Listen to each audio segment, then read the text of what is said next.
Les Américains ils te le disent souvent, ils font le parallèle avec la salle de sport. T'arrives pas tout de suite au squat à pousser 200 kilos, tu commences au fur et à mesure. Et les positions, c'est pareil, tu vois. Petit à petit, les PNL latents, c'est pareil. Il faut s'habituer à avoir les sommes à défiler.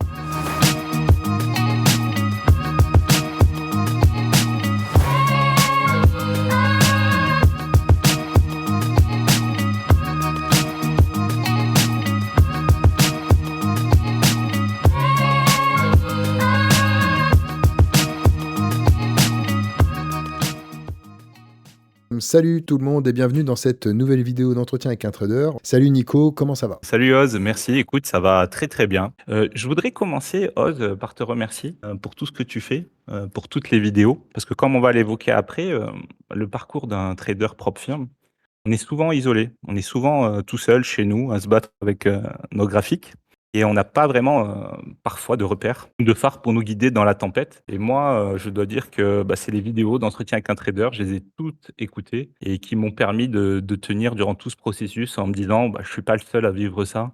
Finalement, ça fait partie du parcours. Et puis aussi, j'ai pris des petites idées à gauche à droite pour venir créer ma stratégie et me permettre d'avancer. Donc j'espère aussi, pourquoi pas, moi aujourd'hui à mon tour, des personnes qui sont en train de vivre ces difficultés, à pouvoir leur donner quelques petits tips pour pouvoir les surmonter et continuer d'avancer. Parce qu'on met en avant les réussites rapides sur Internet, mais je crois que c'est pas le cas de tout le monde, que ça prend quand même quelques années. Et donc, c'est bien parfois aussi, quand on écoute les podcasts, de se dire finalement, je suis pas en retard ou finalement, je suis pas tout seul à vivre ça. On passe tous par là. Je pense qu'il y a autant de manières d'arriver au but qu'il y a d'humains sur la planète. Donc, t'en as qui vont mettre 20 ans et d'autres qui vont en mettre 2. Faut tout pour faire un monde. Mais voilà, 2 déjà, c'est pas mal. Moi, je pense qu'effectivement, les 2 premières années, il faut bouffer du graphique, comme tu dis, il faut travailler, il faut se remettre en question et après, voilà, commencer à parler de résultats. Mais les 2 premières années, comme dans tout, tu fais n'importe quel métier, un CAP, c'est 2 ans, tu vois? Et se dire: «Les 2 premières années, je bosse, je cravache, je fais mon maximum et puis après on verra».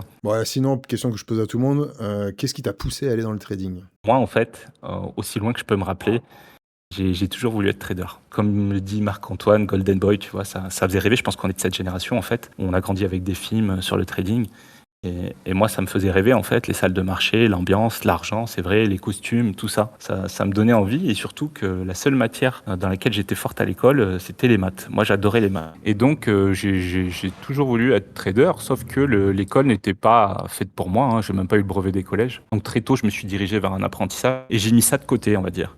Et c'est revenu plusieurs fois dans ma vie. Donc, une première fois, j'avais ouvert un compte démo sur Boursorama. Et après, j'avais souscrit par la suite un service de signaux de trading, on va dire, qui s'appelait SMS Cash Alert. C'était quand même un petit peu onéreux, c'était plus de 300 € par mois. On l'avait pris à 2 avec un ami. Et c'était aussi mes premiers pas, on va dire. Mais bon, voilà, il suffit pas d'avoir le signal. Hein. Après, je l'ai compris par la suite, il faut savoir gérer une position. Et petite anecdote, je suis revenu il y a pas longtemps regarder les relevés de l'époque. Et c'est vrai qu'à l'époque, j'avais déjà tradé le Nasdaq que je trade aujourd'hui. Et par la suite, après, je me suis un peu intéressé, aux cryptomonnaies et j'avais une cryptomonnaie, sur laquelle j'avais gagné un peu d'argent qui s'appelait Tamadodge, qui me restait de côté. Et un matin, il faisait pas beau, voilà, j'étais à la maison, j'ai dit: «Tiens, je vais tester un peu, les leviers». Je connaissais pas. Et donc ça, je te parle de ça, c'était en, 2023. 2023. Donc c'était l'époque où PP, la crypto venait de sortir. Mmh. J'avais, je crois 1 800 $ et je mets ça en levier 50. Et je connaissais pas, hein, et je suis monté en 2 heures à 9 000 $. J'ai tout compris, je suis trop fort. Et en fait, j'attendais des bougies vertes et je me mettais dedans et voilà, avec le levier, ça montait vite et je répète l'opération plusieurs fois jusqu'à monter à 9 000 $. Et là, j'appelle ma femme et je lui dis: «Aujourd'hui, c'est bon, je fais 100 000 € quoi». Et par la suite, il y a eu une seule bougie et j'ai tout perdu. Je me suis dit: «Tiens, c'est bizarre, il y a plus rien». Je recharge la page, je vois plus rien et en fait, j'avais tout perdu, quoi. Donc c'était, mes premiers pas dans le trading et après donc, j'ai voulu comprendre un peu, le trading avec les leviers sur crypto et j'ai fait ça à peu près pendant presque 1 an. J'ai perdu énormément d'argent jusqu'à qu'un ami à moi me dit: «Écoute, voilà, il faut que tu te formes, faut que tu aies un cadre, je vais te présenter quelqu'un». Et il m'a présenté, Marc-Antoine en fait, qui D'accord. venait d'ouvrir, Xelos. Donc c'était en décembre 2023. J'ai intégré la formation donc, début 2024. J'ai fait partie de la première session de de formation Xenos. Donc je faisais les vidéos de la maison et une fois par semaine, je venais sur place trader, je m'enregistrais, ils se mettaient à côté de moi, on débriefait, et puis voilà aussi, ils me posaient un petit peu des questions sur la formation. Donc on a fait ce format-là qui me correspondait assez bien en fait.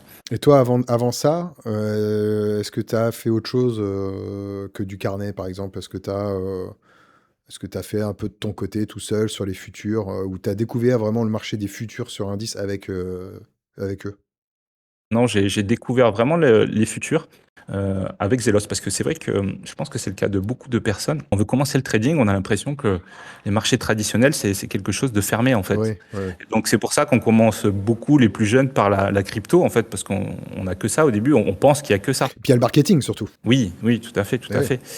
Et puis sans les propres firmes aussi, pour te dire, aujourd'hui, je sais pas combien il faudrait d'argent pour trader sur les futurs. Je crois qu'il faut ta marge et puis il y a un minimum en fonction de la taille de ta position par micro ou par Ouais, mini. il y a plus besoin. Avant, il fallait compter 20 000 euros. Aujourd'hui, on n'est plus du tout sur ça. Puis avant, il n'y avait pas les micros. Maintenant, il y a les micros. J'avais beaucoup entendu parler des futurs, mais c'était quelque chose d'assez mystérieux pour moi. Je sais qu'il y en avait, bon, à l'époque des CFD qui avaient gagné beaucoup d'argent dessus, mais j'ai compris le principe vraiment beaucoup plus tard, quoi. Moi, j'ai commencé, voilà, le marché traditionnel avec les propres firmes. Et du coup, est-ce que aujourd'hui, tu travailles encore sur carnet ou tu as changé complètement ta vision sur le trading? Alors, plus du tout. Donc aujourd'hui, moi, c'est vrai que voilà, mon moteur, ça a toujours été la liberté. Moi, j'ai pratiquement jamais été salarié. Ce qui m'a animé toute ma vie, ça a été la liberté. Donc pour ça aussi que le trading, pour moi, c'est l'outil parfait. Parce que en dehors, voilà, du marketing qu'on peut voir sur les réseaux, le gars qui trade au bord de la piscine, il y a quand même cette liberté, géographique de pouvoir, le faire d'où tu veux dans le monde. Et donc, moi aussi, aujourd'hui, j'ai, voulu faire une stratégie, fasse en sorte que je ne sois pas toute la journée devant l'écran. Et oui, parce que le carnet, tu dois quand même jouer. Le plus souvent, ça reste quand même de jouer dans le cash, donc l'Open US, enfin pendant la session US, quoi. C'est vrai que toi, ce que tu veux, c'est une strat où n'importe quand, n'importe où, n'importe comment. Oui, alors c'est pas n'importe quand parce que moi, ma stratégie, elle fonctionne surtout, par rapport à un créneau horaire, en fait. Donc moi, je rentre en position le matin à 7 heures. Donc je prépare en amont et à 7 heures, je rentre en position. Je pense que mon avantage aujourd'hui sur le marché, il est surtout lié à cette heure et après effectivement, j'ai mon plan qui est prévu et je laisse, mon trade, se dérouler. Je Ça m'arrive de faire d'autres entrées-sorties, mais elles sont déjà planifiées à l'avance en fonction de l'endroit où je vais rentrer. Je n'ai plus à être, constamment devant et à réfléchir. Alors que le carnet, effectivement, bah, il faut être devant, il faut regarder, ça demande beaucoup d'attention. Moi, c'est vrai que je me fatigue très vite, au niveau du carnet. C'est lié à, je pense, à ma façon de réfléchir, en fait, où j'arrive à être très attentionné, mais pendant un laps de temps très court. Et donc le carnet, ça me fatigue, énormément, en fait. Et aussi mentalement, j'ai un problème, c'est qu'au bout d'un moment, si je fais trop d'entrées-sorties, mais je pense que je suis pas le seul, au bout d'un moment, je suis plus susceptible de tilter, en fait. Et donc moi, j'ai toujours essayé de remonter à la racine à chaque fois que j'avais un mauvais comportement, on va dire que je tiltais, de voir qu'est-ce qui a déclenché ça. Et donc souvent, c'est ça, c'est trop d'entrées-sorties au carnet à un moment donné, ça fait un cocktail explosif et Oui, puis quand tu es fatigué, c'est-à-dire que si tu es par exemple dans un trade qui dure longtemps, que ce soit DCA ou SL, TP, hein. Quand tu es dans un trade qui dure longtemps, qui reste dans un range, qui veut pas décaler, toute ta patience commence à se réduire, ton énergie commence à réduire, ta fatigue commence à monter, et c'est là que ça peut être assujetti au tilt. Alors qu'à la base, tu bien. oui, tout à fait, tout à fait. Et le carnet, pour moi, c'est vraiment le sport de haut niveau. Il faut être, bien reposé, il faut être bien attentionné, il faut vraiment être à 100 parce que là, on est vraiment, dans une précision, chirurgicale. Et donc aussi avoir constamment ce stress, cette pression de devoir être tout le temps au top. Moi, le trading aujourd'hui, c'est quelque chose qui fait partie de ma vie, que j'ai envie de continuer encore de nombreuses années. Donc je voulais quelque chose aussi, qui me permette, de le faire dans le temps et sans me dire demain, peut-être que je n'y arriverai plus parce que, peut-être parce que je ne serai pas dans le bon état d'esprit et ça peut arriver, hein. Des fois, ça peut durer même longtemps. On peut faire un burn-out. Moi, j'ai déjà fait un burn-out, j'en ai fait 2 dans le travail et je sais à quel point on peut, des fois, psychologiquement, être plus du tout dedans, en fait et avoir toujours ce stress de me dire, «Demain, est-ce que je pourrais continuer à avoir ce niveau-là?» en fait. Donc c'est pour ça que aussi que je suis parti dans autre chose et une particularité, c'est que moi, ça je traite de mon téléphone. Le carnet, alors on peut le faire, hein, du téléphone, hein, je l'ai déjà fait, hein, mais c'est vrai que bon, c'est quand même plus pratique Non, de bah, après, tu traites du téléphone parce que, bah, à une heure précise, tu prends une pause. C'est tu pas, je veux dire, quand tu fais des analyses ou un travail qui est vraiment basé sur du moyen long terme, donc sur la journée, hein, je parle, mais en day trading, bah oui, t'as pas besoin d'avoir une grosse machine. Tu vois, tu poses un ordre et c'est terminé en fait. Donc on peut complètement le faire sur le téléphone, effectivement. Ça fait partie de la réussite de ma stratégie, le fait que je le fasse du téléphone. Je vais te dire pourquoi, parce que à partir du moment où je rentre en position, que j'ai défini un plan, que j'ai tenu mon journal, que j'ai des datas, donc je sais que j'ai un avantage. Je sais qu'il faut que je me tienne à mon plan. Et c'est beaucoup plus facile du téléphone parce que je regarde mon graphique et souvent je me parle à moi-même, je me dis la meilleure chose que tu as à faire, c'est de rien faire. Donc je range le téléphone et je laisse le plan se dérouler. J'ai mes entrées, mes sorties, TP, SL. Et c'est beaucoup plus facile de le faire du téléphone parce que je fais ma journée, je fais mon sport, je travaille, je fais ma vie et juste de temps en temps, jette un coup d'œil. Alors que si je suis derrière l'ordinateur, au bout d'un moment, je risque de perdre patience et je ne peux Bien pas sûr. rester planté devant l'ordinateur toute la journée, de nombreuses heures à rien faire. Au bout d'un moment, tu es plus sujet à faire quelque chose qu'il ne faudrait pas en fait. Alors que du téléphone, c'est beaucoup plus simple. Mhm. Mais tes analyses aussi, tu les fais sur le téléphone? Oui, oui, Ouais? oui, oui, oui, Ok, tout à d'accord. fait, tout à fait. Moi, c'est assez simple, hein, mes analyses. Bon, après, c'est l'intuition liée à l'expérience, d'avoir vu beaucoup de graphiques. Donc, je regarde ce qui s'est passé à la session asiatique. Je regarde le CVD, le cumul des volumes, depuis l'ouverture de la session asiate. Je regarde aussi les moyennes mobiles. Je jette un petit coup d'œil aussi aux cryptos, parce que souvent, les cryptos price en avance ce qui va se passer. Ça arrive, hein, c'est pas tout le temps le cas, mais ça arrive quand même, vu que les cryptos ne ferment jamais comparé au marché. Donc, s'il y a vraiment eu un gros événement, macro, géopolitique, des fois, il est déjà pricé dans les cryptos, en fait. Et par rapport à tout ça, je me fais mon analyse. En fait, moi, je suis parti d'un constat simple, c'est que le marché, il monte ou il descend. Il y a une chance sur 2. Donc, voilà, par contre, ce principe-là, je me suis dit, voilà, j'essaye d'avoir un biais et de développer un avantage qui me permette statistiquement d'avoir, plus de fois raison que tort, tout simplement, en fait. Et par rapport à ça, après, j'ai mis, voilà, un cadre, donc des TP, des SL, avec un daily win, qui est de 1 500 et un daily loss de 1 000. Donc il suffit que quand j'ai raison, je gagne plus que quand j'ai tort et que j'ai plus souvent raison que tort, bah, mathématiquement, je suis rentable, en fait. Parce que toi, quand on dit 50-50, c'est soit ça monte ou ça baisse, mais après, on peut réduire ce pourcentage ou l'augmenter aussi en fonction. On peut le voir sur les backtests. Est-ce que ton TP, il a un ratio qui est beaucoup plus grand que le SL, etc. Et ça va réduire ou augmenter ton nombre de trades gagnants. Comment est-ce que tu te situes par rapport à ça, toi, aujourd'hui, lorsque tu prends un trade à 7 heures du mat? Est-ce que ton TP final va être aussi grand, voire plus grand que ta perte autorisée? Tout à fait, tout à fait. Donc moi, j'ai 3 TP. Donc je rentre à 3 micros. J'ai un TP à 100 points, un deuxième à 200 et le troisième à 300. Alors moi, je coupe avant l'ouverture de la session US, donc avant 15h30. Donc c'est quand même rare que j'ai atteint le troisième TP de 300 points. Le 200, c'est quand même très fréquent, hein. En ce moment, c'est à peu près 80% du temps où il est atteint avant l'ouverture. Mhm. Donc le marché, en fait, surtout moi, je suis sur un time frame de 1 heure, donc toutes les micro-fluctuations, j'y prête pas vraiment attention. Il prend une direction, sauf que avant de prendre une direction, souvent, il revient, il repart. Mais moi, vu que bon, je laisse le trade se dérouler, j'en tiens pas compte. Et mon SL me permet d'encaisser aujourd'hui 150 points. Et si j'ai tort, généralement, j'ai tort assez vite. Parce qu'à 7 heures, généralement, allez, avant 9 heures, on va dire, il prend une tendance. Ouais, tu as observé quelque chose dans le marché, une récurrence, on va dire, par rapport à cet horaire-là, jusqu'à la fin de la session Europe. Enfin, début de la session US, en fait.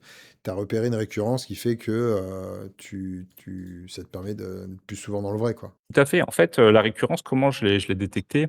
J'ai travaillé sur l'automatisation. C'était une aventure passionnante. L'avantage, c'est que j'ai récolté beaucoup de données pour voir justement, et il y a un créneau horaire qui revenait souvent lorsque j'ai travaillé sur l'automatisation. C'était le matin, effectivement, à partir de 7h20 où le marché prenait une tendance, en fait. Et donc, grâce à ça, après, je adaptais ma technique autour de ça, en me disant: «Voilà, généralement, c'est entre 7h20 et 9h30 maximum où le marché va partir, donc soit à la hausse, soit à la baisse. Et par rapport à ça, donc j'ai structuré ma stratégie pour pouvoir, justement profiter du mouvement. C'est pour ça que j'ai plusieurs TP, mais s'il revient à mon prix d'entrée et que j'ai atteint un TP auparavant, je vais remettre un micro. Parce que parfois, il revient chercher mon prix d'entrée avant de repartir. Donc ce qui me permet de profiter en fait, moi c'est comme si je lui mets des péages en fait, je me dis.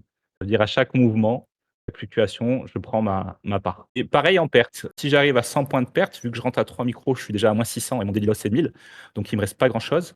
Mais je remets un micro, en perte à 100 points de perte, sur lequel j'essaye d'aller chercher 75 points pour revenir, à flat, tout simplement. Ouais, c'est profiter, du fait, que, OK, bon, on est en perte, mais on va pas encaisser sa perte entièrement. On va essayer de retravailler un peu le truc avec un petit DCA pour revenir, Ouais, quoi. tout à fait. Mmh. Alors ça, c'est quelque chose que j'ai développé avec, Claude, l'intelligence artificielle. C'est qu'en fait, moi, je tiens mon journal, mais, c'est un fait de tenir le journal, mais l'IA, l'avantage, c'est qu'en lui donnant toutes ces données, elle a permis de me ressortir, en fait, les erreurs que je faisais le plus souvent. Et on croit savoir le nombre d'erreurs qu'on fait, mais là, quand c'est l'IA qui te dit: «Tu as fait ça tant de fois, ça tant de fois», au final, tu comprends, pourquoi tu es pas rentable. Et donc, on a adapté ma technique par rapport aux erreurs que je faisais le plus souvent. Ce micro-là que je rentre à 100 points de perte, je peux dire: «Je suis déjà à -600, j'ai 3 micros», c'est pas un micro qui va rattraper ma position. Mais c'est surtout qu'en fait, l'erreur que je faisais souvent, c'était que quand j'étais en perte, j'avais plus rien à faire. Donc, en gros, je m'assois et j'attends que ça touche mon stop, quoi. Ouais. Et donc, souvent, ce que je faisais, c'est que je coupais ma position et je la prenais dans alors que de base, j'avais raison. Ça, c'était l'erreur que je faisais le plus souvent. Et donc maintenant, quand ça vient en perte, limite, je me dis: «Bon, bah, j'ai encore mon micro derrière, je vais pouvoir rentrer». Potentiellement, ça va me permettre de gagner, 150 de plus. Donc ça me dérange pas, en fait. Et une fois que le quatrième est rentré, bon là, de toute façon, il me reste que 50 points pour tenir, donc voilà, c'est pas grave. Mais souvent, en fin de compte, c'était ça le problème que j'avais raison et je coupais pour repartir dans l'autre sens. Et du coup, c'est intéressant ce que tu dis parce que pour t'apercevoir, le nombre de fois où tu avais raison, tu avais tort et cetera, tu es passé par Claude, c'est-à-dire que tu tenais un journal? Oui, alors c'est ça. Alors, bon, l'IA, pour qu'elle fonctionne bien, faut lui donner un maximum de données. Donc, à chaque fois que je rentre en position, je vais sur mon journal, je note une petite phrase: «Je suis rentré à telle heure, j'ai fait ci, ça», et j'essaie de lui donner un maximum d'informations, mais je prends pas beaucoup, hein, non plus. Je note, le PNL, l'heure d'entrée, l'heure de sortie, un mot pour décrire le sentiment de ma journée, si j'étais OK, fatigué ou pas. Et après, je lui développe, ma journée, et le soir, je télécharge, le rapport Tradoveil que je lui donne aussi. Donc il analyse, ouais, et tu ça fais m'a ça per sur une conversation, c'est ça? alors Claude, maintenant, l'avantage, c'est qu'on peut choisir, en fait, où il fait le lien entre toutes les conversations. Donc il peut avoir les données de toutes les conversations. C'est intéressant parce que si tu as une conversation, par exemple, sur ta psychologie et une autre sur le trading, il va faire le lien entre les 2, en fait. Et ça, en fait, c'est souvent, on pense que le problème est la psychologie, mais c'est aussi, parce que notre technique n'est pas adaptée à la psychologie. Et je te donne un autre exemple, c'est que moi, le TP2 à 200 points, parfois, je l'atteins très tôt, à 9h, 9h30. Ouais. Et donc là, c'est pareil, j'ai plus rien à faire, en fait. Donc tu te dis: «J'ai pas encore atteint mon objectif de la journée». J'en suis même parfois encore un peu loin, je suis à 600, et donc j'ai que des mauvais choix qui s'offrent à moi. Parce que si je veux rester dans le sens de ma tendance, il faut que j'attende qu'il revienne à mon point d'entrée, et le reprendre après 200 points dans le même sens, c'est parfois pas judicieux parce que souvent il va retracer avant. Et donc, qu'est-ce que je faisais aussi? Je le prenais dans l'autre sens, alors que la tendance continuait. C'est pour ça que j'ai rajouté aussi, c'est l'IA qui m'a conseillé de faire ça, de rajouter un troisième TP à 300 points. Même s'il est rarement atteint, ça me permet d'être toujours, en fait, dans le trade jusqu'à l'heure où je coupe à 15h, 15h25. OK, d'accord. Donc on C'est très a intéressant ça. ouais, on a essayé de compenser, mes biais psychologiques qui m'étaient néfastes par la technique, de manière à ce que, en fait, moi, j'intervienne pratiquement jamais. C'est-à-dire OK, que le plan est établi à la base, la seule chose que j'ai à faire, c'est me tenir à mon plan. La seule décision que je prends de ma journée, en fait, c'est à 7 heures: est-ce que je suis long ou est-ce que je suis short? OK, Mais après, à aucun moment, j'ai de décision à prendre. Tout est déjà établi à l'avance, ce que je vais faire. OK. Je pourrais même l'automatiser, en fait. Bah, ouais, c'est ce que j'allais te dire, moi, justement. Ouais, ouais, ouais, c'est quelque C'est chose juste que auquel, peut-être je que pour pense. déterminer si c'est long ou short, il y a pas une part de ressenti, humaine, de sensation, non? Ou c'est vraiment, purement technique? Non, il y a des matins, je me lève, le graphique, c'est évident, Ouais. honnêtement. Et en vrai, hein, il faudrait que je prenne que ces journées-là qui sont évidentes. Et Parce que c'est quoi pour effectivement, toi une journée évidente? franchement, c'est quand je vois le graphique. En fait, j'essaye toujours d'abord, avant d'analyser les volumes, les moyennes mobiles ou autre chose, de de de me focaliser sur la première impression que je vais avoir quand je vais voir le graphique. Qu'est-ce qui me vient tout de suite en tête? Parce que je pense que justement, on en a vu tellement des graphiques que si on se fie à notre intuition avant que le mental prenne le dessus et essaye, de conceptualiser, d'analyser et de se rassurer avec, des données, en fait, généralement notre intuition est quand même devant la bonne. Voilà. Donc, les journées qui sont évidentes, bah, généralement, typiquement, qu'est-ce qui fait le marché? Par exemple, il va clôturer en haut. Pendant la session asiate, il va venir, balayer les stops, il va venir bien nettoyer en bas. il va redescendre de 400-500 points avant de repréparer de repartir à la montée en fait. Donc une fois que je vois le mouvement qu'il y a eu pendant la session asiate, s'il a justement été assez fort, et c'est souvent le cas, où il est venu vraiment bien nettoyer tous les stops. Après, je sais que généralement, on est reparti pour une montée saine. Voilà, c'est généralement ce qui se passe. Après, ça peut être aussi dans l'autre sens, hein. Ouais, en gros, vers 7h, 7h30, si on va dire c'était un marché asiatique très haussier et qu'il y a eu un gros retour baissier sur Ouais, le bas de session asiate et qu'il est vers 7h15, tu vas plutôt être tendance à l'acheter, quoi. ouais, tout à fait, Ok. Et l'inverse, tout à fait, tout à fait. sur le ventre, si vraiment il est très haussier, s'il a eu, on va dire, s'il a été dans une tendance très baissière tout le long de la session asiate et qu'il est revenu rapidement en haut de la session asiate, là, tu vas plutôt être vendeur. Ouais, tout à fait. Après, je regarde aussi effectivement sur Forex Factory s'il y a eu des news importantes, parce que voilà, généralement, s'il y a une tendance de fond qui va être dans la continuité de la tendance asiate, c'est lié à un événement macro géopolitique, on va dire. C'est qu'il s'est vraiment passé quelque chose. Et à ce moment-là, ça va aller dans la continuité. Mais généralement, c'est voilà, c'est à peu près ça qui se passe en fait. D'accord, ok. Et surtout, en fait, cet avantage-là aussi, je l'avais remarqué sur la crypto. Parce qu'effectivement, il y a la fin de la session asiate et juste avant le départ de la session européenne aussi. Donc, on sait vraiment être entre les deux. Ouais, Et c'est ça, je pense, l'avantage qu'on a, nous, comparé aux Américains. Parce que si tu regardes, quand on entre sur le marché à 15h30, il y a eu Londres avant à 9h. Et bien souvent, nous, on est rentré avant, on a déjà 200-300 points d'avance sur eux, en fait. ouais. Et qu'est-ce qui se passe souvent à 15h30? C'est qu'il va revenir chercher C'est vrai. l'ouverture de Londres. C'est vrai. Et donc, moi, avant, je prolongeais aussi le trade durant la session américaine, mais c'était un peu le casino pour être honnête. Et je me suis aperçu que souvent, il revenait chercher mon entrée, en fait. Et donc, c'était dommage parce que j'avais profité d'une montée et je remettais tout ça sur la table. Donc, voilà, je préfère m'arrêter avant la session américaine maintenant. Et puis, même Ouais, mentalement, moi aussi, on en a parlé, moi, ce qui est très important, c'est d'être stable mentalement pour éviter de sortir dans mes travers. Et donc, je préfère ne pas m'exposer. Et moi, 17h, c'est l'heure où je récupère mon fils à oui, voilà, après, puis si l'école t'as fait ta et journée, c'est bon, terminé, je quoi. veux pas être en position, en fait, avec les enfants à côté. C'est pas du tout une sensation agréable. Et je l'ai déjà fait, mais où j'ai plus envie de revivre ça, en fait. Donc, je préfère m'arrêter avant. Et ça, le travail avec Claude, tu as commencé quand? Ça fait pas longtemps, je le faisais déjà avec ChatGPT, en fait, Ouais, où c'était plutôt un journal que je tenais, où on parlait plutôt de la psychologie. Mais l'avantage de Claude, il m'a ressorti des graphiques, des choses très intéressantes que ne fait pas ChatGPT, en fait. Et Claude, vraiment, en un mois, il m'a permis de tout cadrer. Honnêtement, c'est assez impressionnant, hein. Et je pense qu'on va connaître une évolution du trader particulier assez fulgurante, grâce à ça, hein. Parce que Claude, vraiment, il est impressionnant, hein, là-dessus. bah, il y a, le côté, technique et le adapter ta psycho, mais il y a toujours un problème, c'est que, le trader, c'est lui qui clique à la fin sur le bouton. Ouais, oui, mais déjà, tu vois, de faire aussi un retour quotidien. C'est OK, c'est une IA, tu vois? Mais si t moi, je suis honnête avec moi-même, tu vois? Et j'essaie d'être honnête aussi envers l'IA en quelque sorte. Ça Ouais, veut bien dire sûr. que je lui dis tout, et le fait de savoir qu'à la fin de la journée, tu vas lui rendre des comptes sur, ce que tu as fait, te force aussi à bien faire, tu vois? Ouais. Il faut être honnête dans une démarche de toute façon, mais bon, si tu es pas honnête, envers toi-même, tu peux pas réussir dans le trading. On sait très bien que de toute façon, c'est toujours de notre faute, hein. Ça, voilà, il faut le reconnaître. Donc, moi, en lui faisant ce suivi journalier, en sachant que je vais devoir lui faire, ça m'aide aussi à tenir mon plan. Surtout que quand je lui envoie le rapport Tradovate, voilà, si j'ai surdimensionné mes positions, quoi que ce soit, il va tout de suite le voir, tu vois. Ouais, ouais. Aussi, quelque chose dont je voulais parler, que je pense pas beaucoup de gens le savent, pas beaucoup de gens savent, pardon, c'est que sur le compte simulation Tradovate, en fait, tu as un risk manager qui est vraiment très très bien, qu'on n'a plus après en propre firme. D'ailleurs, j'ai posé la question à Tradovate, ils m'ont dit que c'est les propres firmes qui demandent à l'enlever, en fait, Risk Manager.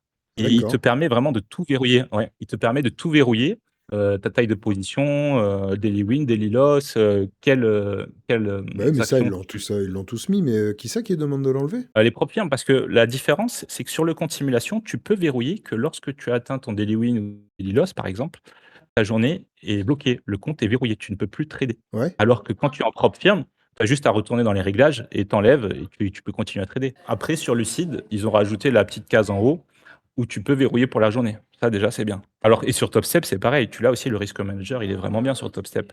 Une fois que tu as atteint Daily Win, Daily Loss, on va dire, bah, après, ça coupe pour la journée, quoi. Tu plus de toucher. Tu t'en sers beaucoup de ça? Tout à fait, bah, parce que justement, pour pouvoir établir ma stratégie, je rentre les paramètres, que j'ai définis à l'avance et après ça me permet, bah, de pratiquer ça m'a permis de recueillir des données et sans sortir du cadre parce que c'était verrouillé par le risk manager de Stradovate. Ça m'a permis de voir sur le long terme que j'ai effectivement un avantage et donc maintenant quand je trade, en propre firme, bah, j'ai l'historique de mes données qui m'aide à renforcer, ma conviction et à tenir mon plan, en fait. Je me dis: «Pourquoi tu vas sortir du plan alors que tu sais que sur le long terme ça marche?» Tu Ah vois? bah, c'est ce que c'est ce que tout le monde se dit, puis au bout d'un moment, tu passes en mode, Ouais. Saiyan et tu Ouais, ouais, bien sûr, mais de toute façon, c'est là le combat, hein, c'est là le combat. Quand je regarde mon écran, bah, voilà, mes TP sont atteints, mes SL, oui ou non, tu vois? Et j'arrive à avec un temps de décalage aussi qui fait que si tu veux, je suis pas en réaction à de ce que fait le marché tout de suite. En fait, je le laisse s'exprimer d'abord, tu vois?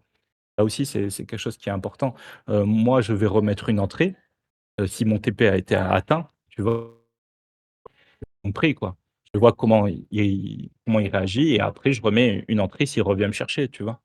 ouais. Et je pense qu'en fin de compte, on sait à peu près tous déterminer, sur le long terme, surtout le Nasdaq, où il va aller. Mais le problème, c'est qu'avant ça, il va émotionnellement nous balader dans tous les sens, en fait, de manière à ce qu'à un moment donné, on soit confus. Et à ce moment-là, après, il va partir prendre la direction, en fait.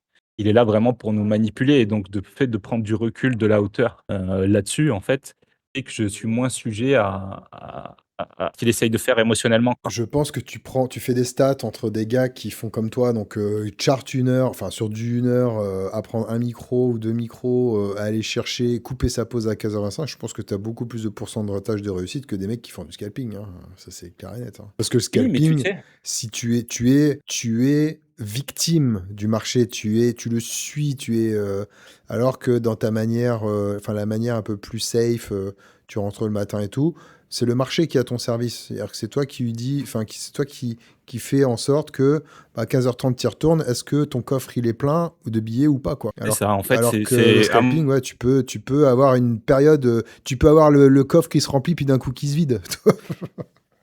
c'est ça exactement et Voilà. oui et là, c'est très difficile parce que, bon, c'est l'être humain qui est comme ça, hein. Le PNL qu'on n'a pas encaissé mais qu'on a gagné, on a l'impression qu'il était acquis Oui. et donc on va absolument le récupérer alors que les pertes, on les accepte pas.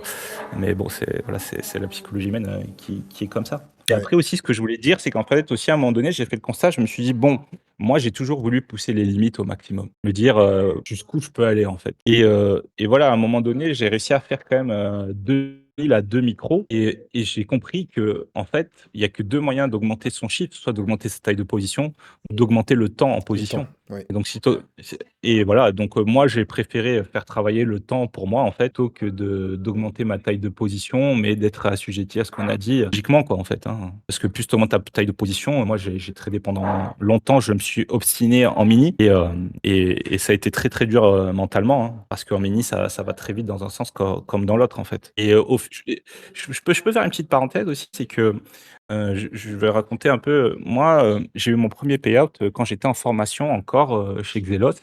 Toute ma session, on a tous, fait un payout. Bah, c'était, plus facile parce qu'on était encadré effectivement.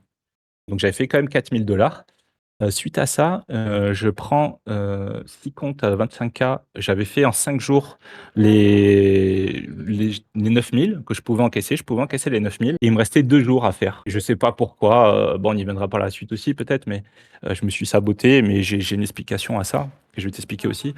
Donc je me suis saboté, il me restait 2 jours, donc j'ai fait sauter les comptes. Ça a été très, très dur, psychologiquement et après il y a eu c'est l'époque où Apex a fait la promo comme maintenant, les 250K.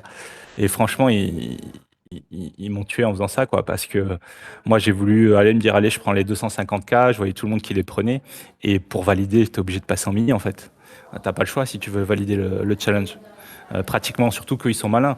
Ils te disent, il y a la promo, mais tu as les frais d'activation qui s'en bas. Tu as un laps de temps qui est court, comme en ce moment, tu vois. Je crois que c'est une semaine. Et après, donc, il faut que tu passes ton challenge en peu de temps. Donc, si tu veux profiter des frais d'activation qui sont moins élevés, en fait. Et surtout aussi, tu vas pas repayer l'abonnement qui est très cher tous les mois sur le Apex, tu vois. Donc tu essayes de le faire rapidement. Donc je suis passé en mini. Et après, j'ai eu beaucoup de mal à. Ça m'a pris plus d'1 an à revenir trader en micro. Parce que les chiffres vont trop doucement en fait. Tu t'habitues en mini à ce que ça aille vite, à faire 300 en 10 points, tu vois, 15 points.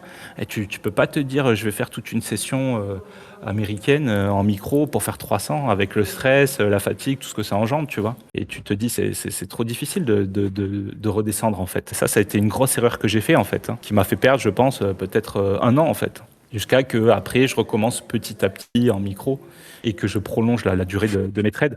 Et je voulais dire quelque chose par rapport au sabotage. Moi, mon explication, bon, il y a des spécialistes hein, comme Richard qui l'expliqueront peut-être beaucoup mieux que moi, que je me suis aperçu parce que souvent je me suis saboté à 100 $ du payout le dernier jour. Une fois, j'avais 13 comptes, alors qu'à cette époque-là, j'avais vraiment pas d'argent. J'étais pratiquement à la rue. Et j'ai fait sauter les 13 comptes pratiquement à la fin, alors que ça aurait pu me permettre de sortir de cette situation. Mais c'est qu'à un moment donné, plus l'échéance se rapproche, plus la pression devient importante en fait.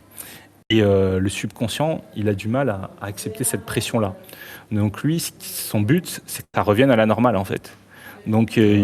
il va tout faire pour que nous, on se sabote tout de suite pour que cette pression s'en aille en fait. Et moi, quand est-ce que j'ai pris conscience de ça? C'est que donc un jour, je fais sauter mes comptes qui étaient pas loin du payout. J'ai marché dans la rue et je m'étais jamais senti aussi bien. Je me dis, mais comment c'est possible alors je viens de faire sauter mes comptes? Et je marchais, je me sentais, mais vraiment, j'avais un bien-être incroyable, quoi. J'étais bien, j'étais zen, je marchais, je me sentais léger, en fait.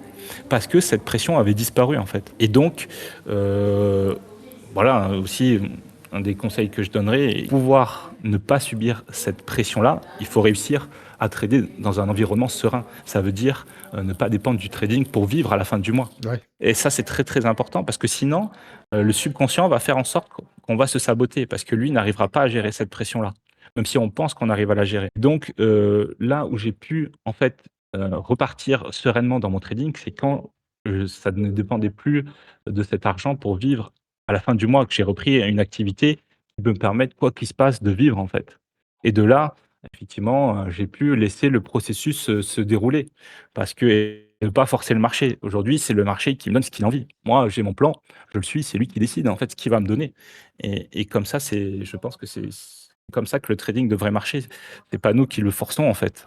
Mais si on a cette pression-là parce qu'on a des choses à payer, on ne peut pas laisser le plan se dérouler en fait. Et donc c'est quelque chose, je pense, de très important, voilà, d'avoir une situation Non, mais correcte quand on complètement. trade. C'est inévitable d'avoir un moyen, bah, X ou Y. Ça peut être le Oui, salariat ou monter un business à côté ou un truc. peu importe, oui. D'avoir un gain qui permet de bouffer, surtout si tu as des enfants en plus. C'est vrai que la pression est encore plus forte. Mais Oui, c'est inévitable en fait. Ça ne peut pas marcher sinon. Ça ne peut pas fonctionner. c'est ça, Le c'est ça. Et trading est tellement moi, puissant que ça peut pas marcher. mais c'est contre-productif parce qu'au final, tu vois, moi j'ai voulu gagner du temps en me disant je me mets à 100% dans le trading et au final j'ai perdu du temps. Parce que effectivement, comme tu l'as dit, ça ne peut pas marcher.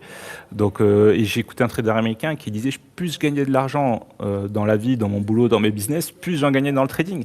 Parce que forcément, tu n'as pas de pression. Et aussi, moi, comment j'ai eu le déclic, je me suis dit, mais comment ça se fait que quand je suis en simulation ou les challenges, j'arrive à bien trader, à bien appliquer mon plan et les résultats sont là. Et après, j'arrive pas à le tenir. Je me suis dit, en fait, c'est la pression. Donc, pour pouvoir m'enlever cette pression-là, ouais, il faut que déjà que je fasse un travail sur moi-même et aussi que je mette en place, voilà, des bases saines. Mais tu sais, ceux qui ont fait beaucoup d'oseille à bien ou par les bonnes ou mauvaises façons, c'est quand ils ont vraiment réussi à après en engendrer vraiment énormément. Je parle pas des success story, business, machin. Je te parle vraiment des gars lambda, toi, qui ont réussi à en faire Oui, beaucoup. oui, bien sûr. C'est parce qu'ils ont été à un moment donné décorrélés de la thune. Tu sais, ils ont été complètement décorrélés de la valeur de l'argent. Et c'est là, en fait, Ouais, qu'ils ont mais, commencé à en faire le plus. mais tu sais, en vrai, regarde, aujourd'hui, très bien, enfin, l'argent, en vrai, ça n'existe pas. Ils appuient sur un bouton, ils le créent, en fait. Ils passent leur temps à en créer, tu vois, et à partir du moment où tu te penches un peu dans l'économie. C'est-à-dire, quand la Terre a été créée, tu avais de la terre, tu avais de la pierre, tu avais de l'eau, tu avais plein de choses, mais il n'y avait pas d'argent. Bien sûr. Mm. C'est un Ouais. c'est eux qui passent leur temps à en créer en appuyant sur un bouton. Donc moi, je pars de ce principe-là en me disant: «En vrai, ça n'existe même pas» et puis tu le vois très bien. Regarde quand tu as des traders, comme Lanto qui a fait une journée à 2 millions. Comment tu peux expliquer que quelqu'un fait une journée à 2 millions Alors que tu as des personnes qui vont travailler toute leur vie, tu vois, qui vont faire des sacrifices incroyables et qui vont pas gagner ça. En fin de compte, c'est aussi quelque chose de virtuel, tu vois? Et une énergie, certes, qui nous permet tu vois, moi, ce qui m'a toujours guidé, comme j'ai dit, c'est la liberté et comme, Bouba le disait, tu vois, dans une société capitaliste, la liberté, ça passe par l'argent. Donc bien sûr qu'il faut avoir de l'argent si tu veux être libre, mais après, il faut pas que ça devienne ton Dieu non plus, tu vois? Bah, bien sûr et puis de toute façon, tu l'emmènes pas au paradis donc Voilà, c'est ça et puis, aussi, un truc, c'est que faut pas se prendre trop au sérieux en tant que trader parce que moi je pense, hein, surtout alors nous en propre firme, nos ordres ne passent même pas sur le marché quoi donc en vrai on n'existe même pas et c'est un jeu entre nous en fait si tu regardes, tu vois? Un jeu entre les gagnants et les perdants. Après quand tu passes en live, OK, tes ordres sont sur le marché mais je veux dire, tu apportes rien à la société. tu sais, Après quand on c'est est toi, qu'est-ce que tu vas en faire? quand tu es en live, tes ordres passent dans le marché et encore.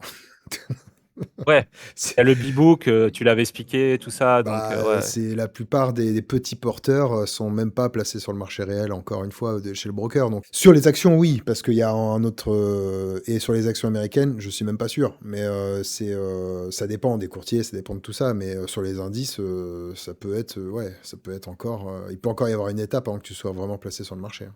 Ouais, donc tu vois tout ça, ça reste quand même, Mmh. vraiment virtuel donc je pense qu'il faut avoir un peu de recul là-dessus et puis voilà et puis moi, j'essaye de enfin, j'ai fait je pense qu'aujourd'hui, j'ai des bonnes bases pour être rentable parce que j'ai fait le deuil de mes émotions dans le trading, tu vois? Je cherche plus à me prouver, quoi que ce soit dans le trading. Ça a été le cas au début, hein, ce qui fait aussi que tu acceptes pas tes pertes parce que quand tu as des pertes aussi, ça touche à ton identité, tu vois? Si tu recherches quelque chose dans le trading et donc voilà, je prends du plaisir ailleurs.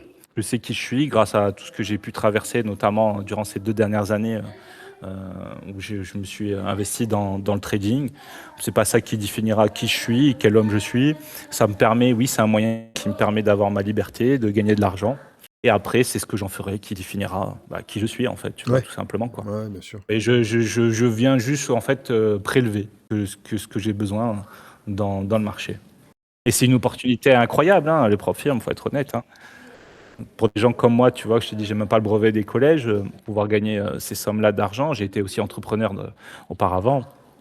Aujourd'hui, regarde, moi aujourd'hui, je suis en perte de 6 000 euros. J'ai fait les comptes pour préparer l'émission. Donc ça fait 2 ans et demi que je trade pratiquement. Je suis en perte de 6 000 euros malgré les payouts que j'ai fait. C'est quand même pas grand-chose. Je veux dire, quel business tu vas lancer aujourd'hui avec 6 000 euros? Tu parles par rapport à ce que tu as pu perdre en compte propre ou par rapport à le total entre tous tes business et Non, non, je te parle propre firme, propre firme. ah, propre firme pure, d'accord, OK. Propre firme purée. Aujourd'hui, j'ai fait les comptes. À ce jour, je suis en perte de 6 000 euros. Heu, D'accord. Combien d'années? 3 ans? 2 ans et demi. 2 ans et demi? 2 ans et demi. Ouais, En bah, tradant tous après, les jours, hein.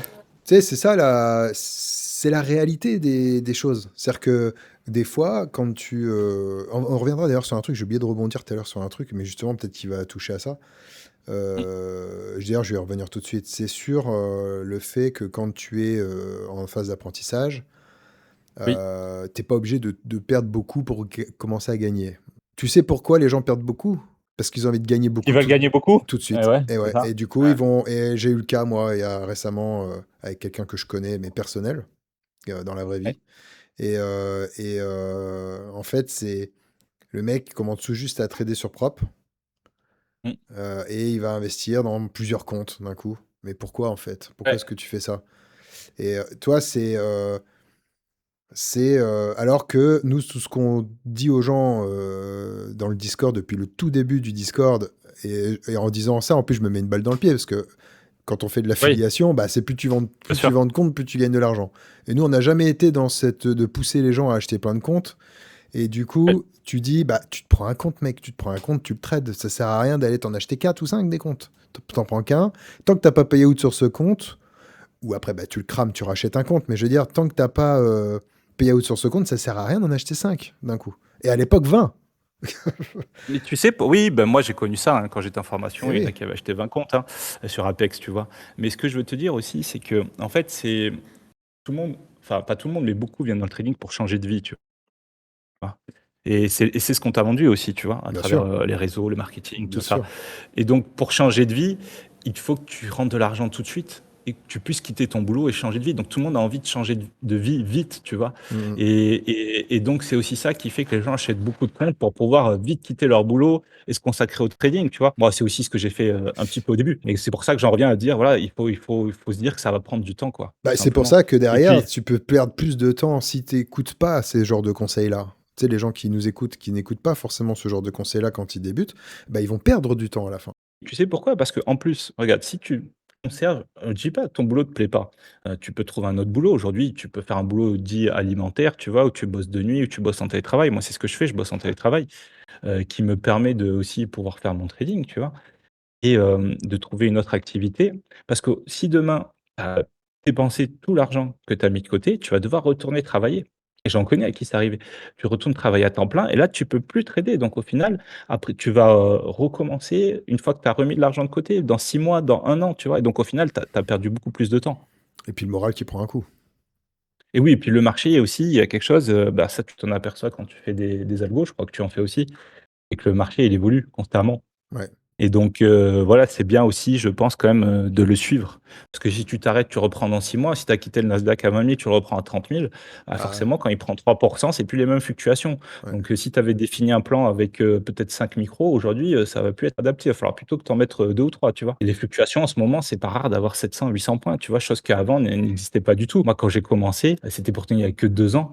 C'était très rare que le marché, prenne plus de 200 points dans un sens ou dans l'autre, en fait, hein. Je pense que voilà, c'est des choses très importantes, prendre le temps, accepter que et aussi, qu'est-ce qui fait qu'il y en a qui réussissent plus rapidement que d'autres? C'est qu'on est par rapport à notre vécu, par rapport à notre personnalité, notre histoire, on n'est pas tous câblés de la même façon, Bien quoi. sûr. Ouais. Et on le dit souvent, le trading, la technique, tu vois, il y a ça me fait penser à l'expérience qu'avait fait David, Futur Trader, où il avait Ouais. donné la même technique à un groupe de personnes Oui. et au final, les résultats n'avaient rien à voir. Oui. Mais c'est ça, c'est qu'on a tous la même technique. Par exemple, si tu es issu d'une formation, mais qu'est-ce qui fait qu'il y en a qui performent au bout de 2 mois et d'autres au bout de 3 ans? C'est, la psychologie, parce qu'on le dit souvent, la psychologie, c'est 70-80, tu vois? Et on n'est pas tous égaux face à ça, par rapport à notre parcours, tu vois? Moi, j'avais jamais eu l'habitude, moi, j'ai jamais pratiquement été salarié, j'ai toujours vécu un peu comme un électron libre, tu vois? Donc de suivre des règles, j'avais pas du tout l'habitude Mhm. et c'est pour ça que le trading, c'est un outil formidable parce que moi, j'étais passionné de développement personnel. J'ai lu tous les grands livres, Les 16 lois du succès, Réfléchissez, devenez riche, les secrets d'un esprit millionnaire, La clé de la maîtrise, l'autoroute du MJ DiMarco, l'autoroute, du millionnaire, je crois, enfin, tu vois? Et là, j'ai eu la possibilité d'appliquer tout ce que j'avais, lu, en fait, tu vois? Tous ces concepts-là, grâce au trading, c'était le meilleur outil de développement personnel, justement. Ouais. Parce que tant que tu vas pas travailler sur tes biais psychologiques, tu vois? Bah, moi qui étais impulsif, ce genre de choses, ça me pénalisait dans ma vie de tous les jours, dans le travail, dans la vie de famille, la vie de couple, tu vois? Et le marché, t'apprend de toute façon, si tu restes suffisamment longtemps, il va t'apprendre à te gérer, en fait, parce que tu n'as pas le choix si tu veux réussir de toute façon, tu vois? À travailler sur toi-même et c'est ça qui est très, très dur, en fait, c'est cet inconfort qu'on ressent quand il nous met face à nous-mêmes. Mais comparé à la vie de tous les jours où dès que tu allumes ta télé, c'est la faute de ci, la faute de l'un, la faute de l'autre, là, tu sais très bien qu'il y a personne. Tu peux pas dire: «C'est la faute du marché», tu vois? Si, C'est c'est toi la faute face au de. marché. Ouais, Il y en a beaucoup mais bon, personne qui utilisent personne Trump t'a dit comme. de mettre un mini, hein, aussi, hein. Il y a beaucoup qui utilisent Trump en fautif. Ouais. Non, mais c'est à toi d'adapter et c'est pour ça que si tu veux, moi, même dans le trading, je me suis dit: «Même si je réussis pas à être rentable, je le vis comme une aventure, de développement personnel avant Ouais. tout», tu vois? Et je me dis: «Dans tous les cas, ça va me forcer à devenir une meilleure personne» et je le vois, tu vois? J'ai repris le travail, je suis beaucoup plus performant qu'avant parce que je suis beaucoup plus concentré, je sais mieux gérer mes priorités, je sais mieux gérer mes émotions, et ça n'a rien à voir et j'ai de meilleurs résultats aussi dans mon travail, tu vois? Et puis dans la vie de tous les jours aussi, c'est pour ça que le trading, c'est formidable comme outil de développement personnel. C'est toujours pareil, c'est cette manière de voir les choses et qui fera que tu seras pas malheureux, et au contraire, ça pourra toujours te booster en te disant, «Bon, ça a pas marché, j'y arrive pas. Bon, on reprend, on essaie d'arranger les choses et tout», mais tu gardes un bon mindset. T'es pas dans le: «Putain, j'y arrive pas, ça me fait chier», toi. T'es pas là-dedans, en fait. Mais Tu tu sais, moi qui me suis beaucoup aussi intéressé à la spiritualité, le problème, c'est que si tu es dans cet état d'esprit que tu viens de dire, en fin de compte, tu vas aussi bloquer les choses parce que tu vas avoir une attente envers ça. Et je pense qu'aujourd'hui, justement, je suis prêt à réussir parce que j'ai pas d'attente particulière, tu vois. Je veux juste appliquer mon plan, faire de mon mieux, et il arrivera ce qu'il arrivera, tu vois. Et je pense que c'est comme ça dans tout, tu vois. C'est comme le mec qui sort en boîte, il veut absolument serrer une nana, tu vois. Il a la dalle, ça va se sentir, et il va rien faire, tu vois. Ouais, ouais. Alors que le mec, il va juste passer une bonne soirée entre potes, rigoler, faire des blagues, et voilà, tu vois. Et c'est comme ça que tu attires tout dans la vie, je pense, tu vois. Ah, mais t'as bien résumé le truc avec cette image. C'est vrai, hein? Ouais, Mm. mais ouais, c'est ça, je pense que et c'est pour ça aussi, bah, quand tu as trop d'attentes, là-dedans, bah, forcément tu peux être que déçu aussi, quoi. Mais pour autant, tu vois, pour moi l'échec n'est pas possible. Moi je sais pertinemment que je vais réussir, tu vois? Et j'ai jamais eu de doute là-dessus, c'est aussi important, tu vois?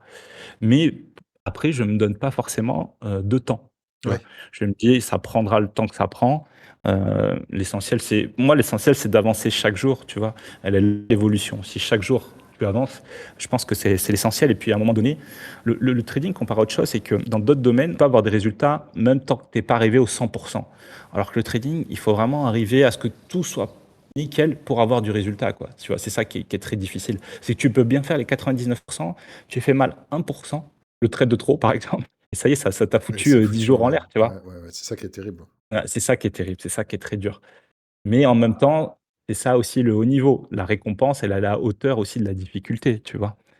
Comme je te disais tout à l'heure, moi je suis en perte de 6 000 €, dans les propres. Qu'est-ce que tu vas faire avec 6 000 € qui va te permettre d'atteindre ce niveau de revenu, ce niveau de liberté, tu vois? Il y a rien d'autre de comparable aujourd'hui. Avec 6 000 € tu ouvres, je sais pas, tu ouvres, un camion de pizza peut-être, tu vois? Mais tu vas bosser, 10 heures par jour dans ton camion, tu vois?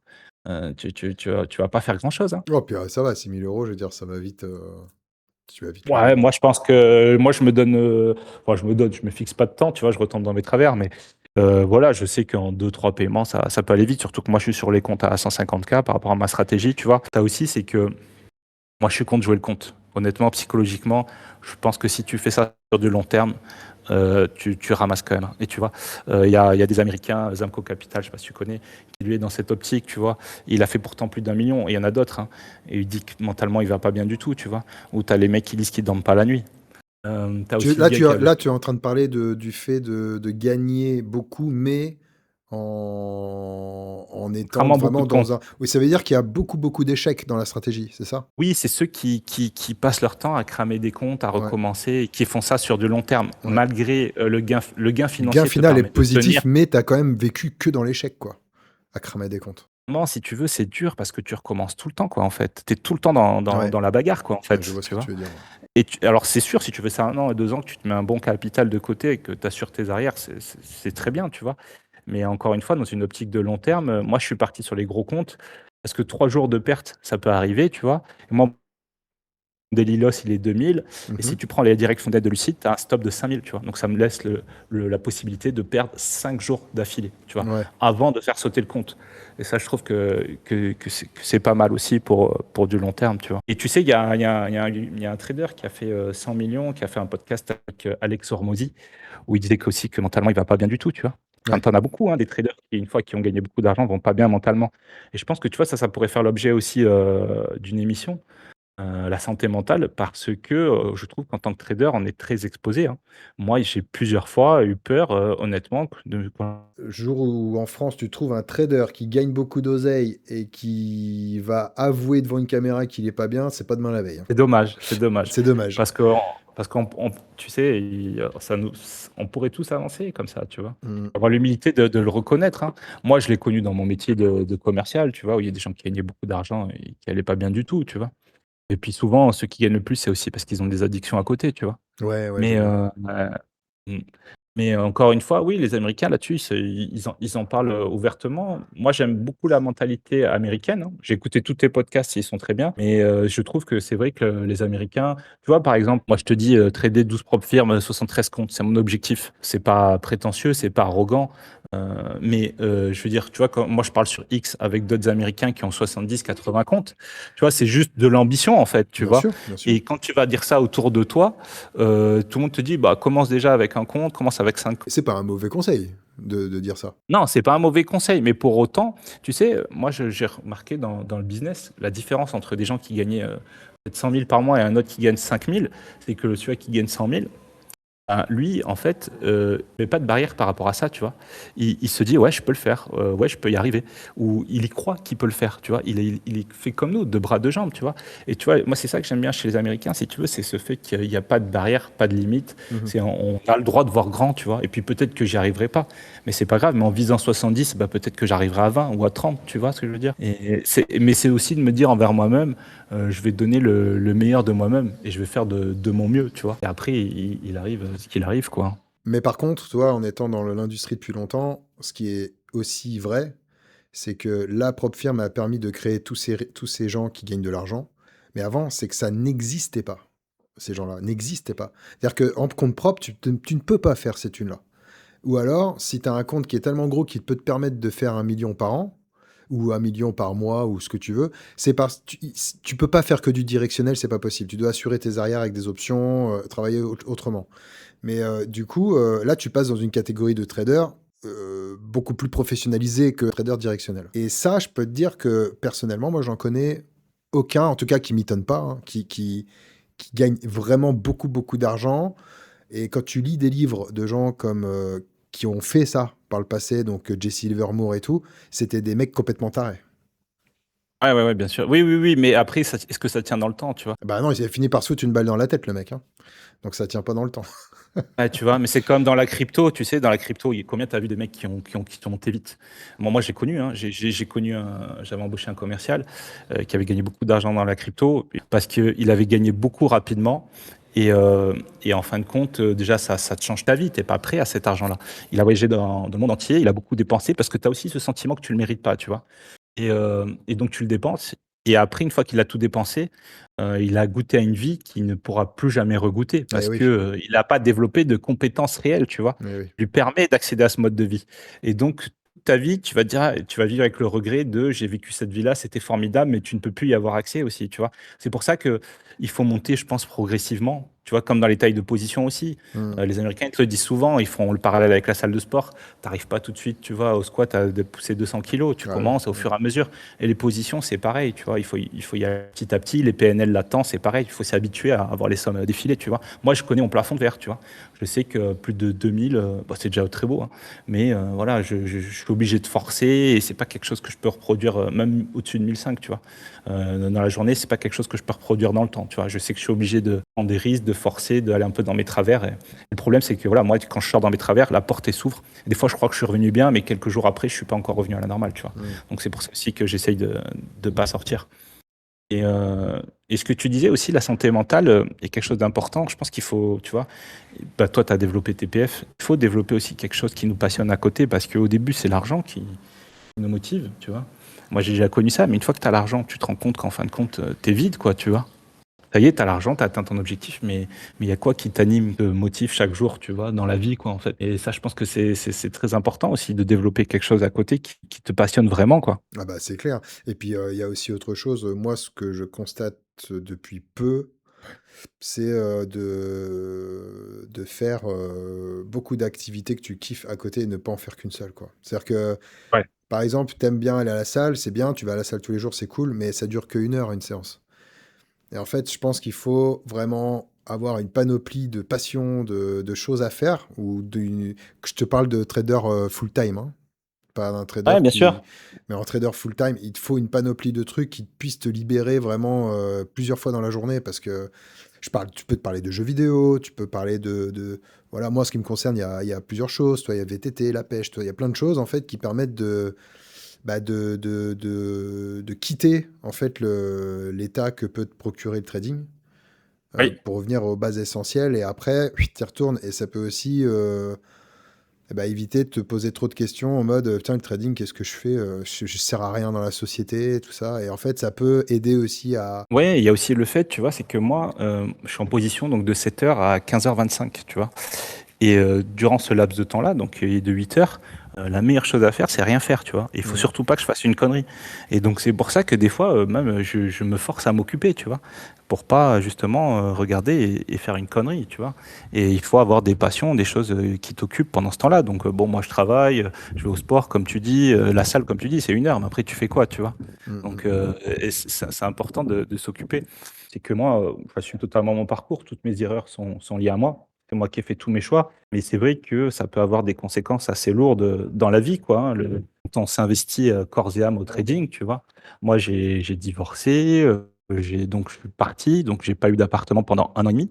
Pendant 1 an et demi, j'étais avec mes affaires à gauche, à droite. Bon, j'ai pas dormi dans la rue, mais bon, quand même pas mal de fois dans la voiture. C'est compliqué, hein. Plusieurs fois, j'ai cru quand même que j'allais dormir dans la rue, tu vois. Après, j'avais pas suffisamment d'argent pour me nourrir. J'ai perdu 10 kilos. J'ai eu des problèmes avec la justice aussi, parce que quand tu es comme ça dans la précarité, ben, soumis à faire des conneries pour survivre. Tu réfléchis mal quand tu dors mal et que tu manges mal. Quand tu parles de ça, c'est d'en avoir trop fait en fait dans le trading dès le début, c'est ça? Bah, en fait, moi, j'ai mal commencé parce que j'ai gagné 4 000, tu vois.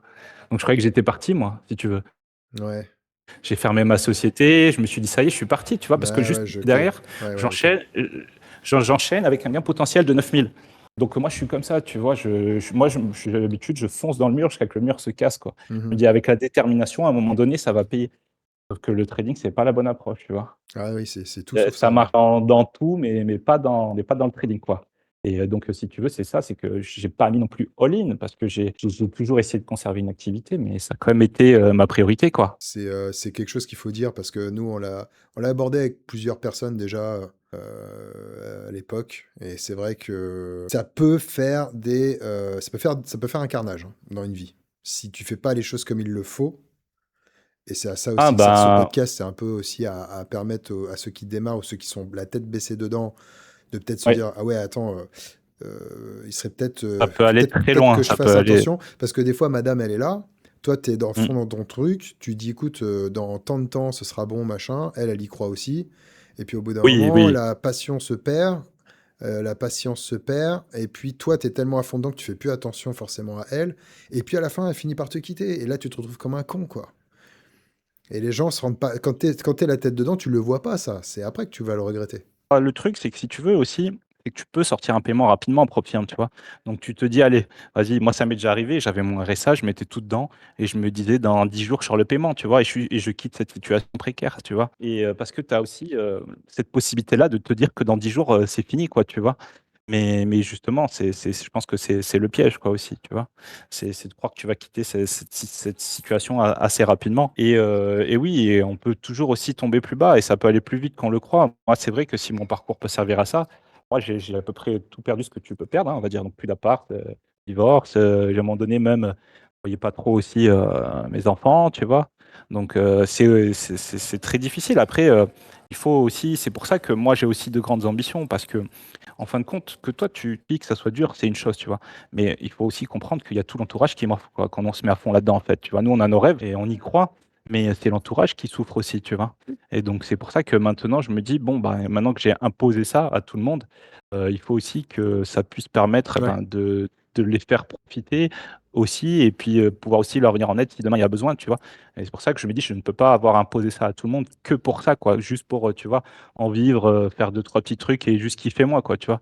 Il faut aussi que ça puisse, je l'espère, profiter à tout le monde, tu vois? Bon, en tout cas, super témoignage, Nicolas. Merci beaucoup, écoute, et puis j'espère qu'on se reverra bientôt pour, pourquoi pas, partager, mes réussites, et Eh puis bah, mes résultats et c'est tout ce que je te souhaite en tout cas et puis on refera, je pense, des épisodes, vraiment bah, de toute façon avec Richard, on va en faire une série d'épisodes. On va parler un peu de tout ça, de tous ces trucs-là, de tout ce qu'on a abordé là, donc si vous avez aimé, cet épisode, bah, comme d'habitude, abonnez-vous, likez, et commentez, cette vidéo. Vous pouvez aussi nous retrouver sur Spotify, sur Deezer, Apple Podcasts et cetera et merci de nous avoir écoutés et sur ce, je vous dis à la prochaine. Ciao, ciao.